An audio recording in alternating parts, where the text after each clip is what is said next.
बहुत समय की बात है। मगध साम्राज्य के एक सुंदर और शांत गांव कनकपुर में केशव नाम का एक सीधा साधा किसान रहता था। गांव में केशव की अपनी एक छोटी सी जमीन थी जिस पर वो दिन रात मेहनत करता था। उसकी आंखों में बस एक ही सपना था कि वो अपनी उस छोटी सी जमीन पर इतनी अच्छी फसल उगाए कि उससे मिलने वाले मुनाफे से वो अपने परिवार की हर छोटी बड़ी जरूरत को पूरा कर सके और उन्हें एक खुशहाल जीवन दे सके। केशव का परिवार बहुत छोटा और प्रेमपूर्ण था। उसके परिवार में उसकी वृद्ध माँ सावित्री, पत्नी ममता और उनका एक छोटा सा बेटा था जिसका नाम नंदू था। केशव बहुत मेहनती था। वो सूरज की पहली किरण निकलने से पहले ही बिस्तर छोड़ देता और अपने कंधों पर हल रखकर खेतों की ओर निकल जाता।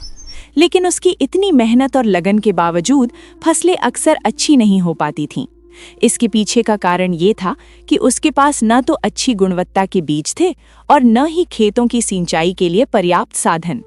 फसलें पानी के लिए पूरी तरह वर्षा पर निर्भर थीं। फिर भी केशव अपनी इस कठिन स्थिति में संतुष्ट था और हर रात सोने से पहले ईश्वर का धन्यवाद करता था।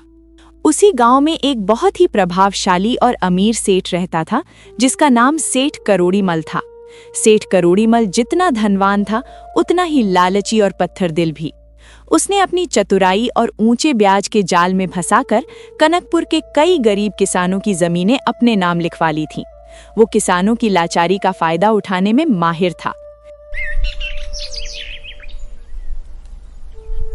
एक वर्ष कनकपुर में भीषण सूखा पड़ गया। महीनों बीत गए लेकिन आसमान में बादलों का नामो निशान तक नहीं दिखा। धीरे धीरे गांव के कुएं सूख गए और तालाबों की मिट्टी फटने लगी। केशव के खेत भी इस सूखे की मार से अछूते नहीं रहे। उसकी हरी भरी दिखने वाली फसलें अब सूखी घास बन चुकी थीं। घर में अनाज का आखिरी दाना भी खत्म हो गया और नंदू भूख से रोने लगा। ममता, इस साल तो बड़ी विपत्ति आ गई है।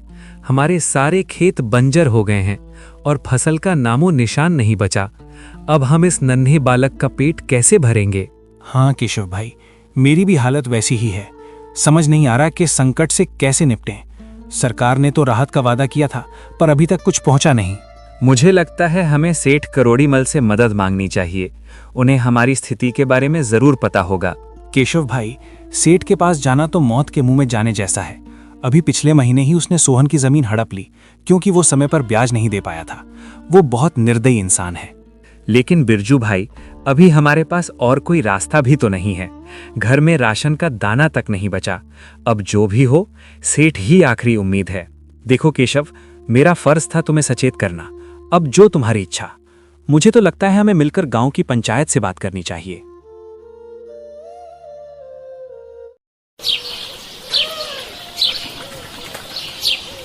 अगले दिन किसान पंचायत पहुंचे पर पता चला कि मुखिया जी गांव से बाहर हैं और 1 महीने तक कोई सुनवाई नहीं होगी। निराश होकर सब घर लौट आए। भूख से तड़पते परिवार को देखकर केशव का दिल बैठ गया।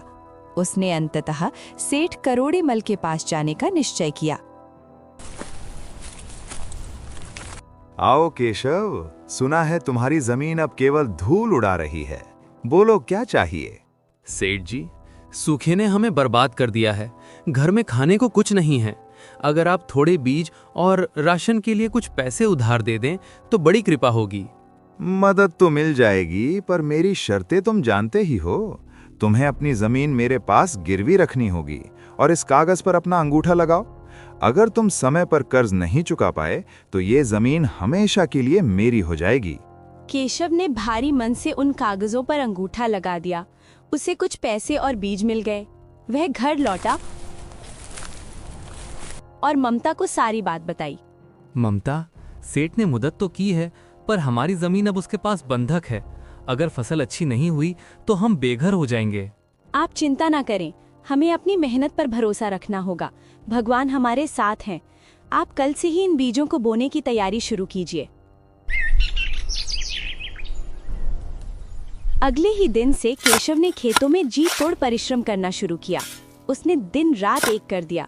किस्मत ने भी करवट बदली और गांव में इस बार ऐसी जमकर बारिश हुई कि खेत पानी से लबालब भर गए। कुछ ही महीनों में केशव की फसल पककर तैयार हो गई। इस बार फसल इतनी शानदार थी कि पूरे गांव के लोग उसे देखने आते थे। देखो ममता, हमारी मेहनत रंग लाई। अब हम सेठ का कर्ज भी चुका देंगे और अपनी जमीन भी छुड़ा लेंगे। सच कहा आपने। चलिए आज ही कटाई शुरू करते हैं। फसल बेचकर केशव को बहुत अच्छा मुनाफा हुआ। वह खुशी खुशी पैसों की थैली लेकर सेठ करोड़ीमल की हवेली पहुंचा। सेठ जी, ये लीजिए आपके पैसे और ब्याज। अब मेरी जमीन के कागज वापस कर दीजिए। ये पैसे तो बहुत कम है केशव। तुम्हारा ब्याज तो अब दोगुना हो गया है। तुमने समय पर भुगतान नहीं किया, इसलिए अब तुम्हें 25% अतिरिक्त दंड देना होगा।